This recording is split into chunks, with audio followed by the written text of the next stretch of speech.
2020. gada novembra beigās publiski aicināja cilvēkus nepakļauties Covid apsēsto varām un uz tiesvedību pret afēristiem.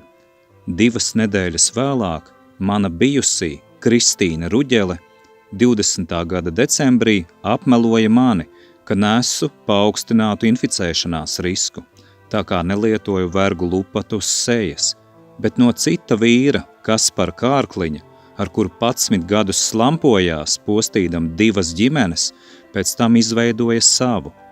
Paradoks ir tajā, ka Kristīna Ruģele Kārkliņa tik ļoti baidījās pēdiņās no Covid sektas vīrusa 20. gada nogalē un 21. gada pavasarī, ka jau kādus mēnešus vēlāk aizmirsa ievērot distanci no Kaspara Kārkliņa un legalizēja savu ilgstošo palaistuju dzīvesveidu.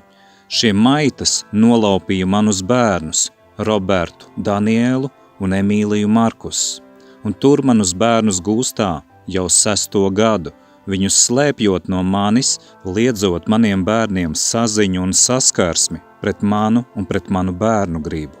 Latvijas valsts pēdiņās prostitūtās institūcijas iestājās par 2 mauku, Kaspara Kārkliņa un Kristīnas Ruģeles Kārkliņas tiesībām pēdiņās mani apmelot un kaitēt maniem bērniem. Ar šo Latvijas valsts imitācija apstiprināja, ka viņi īpaši sargā mauku, morālo kropļu un ģimeņu postītāju tiesības veikt noziegumus, tā kā viņi paši ir tādi.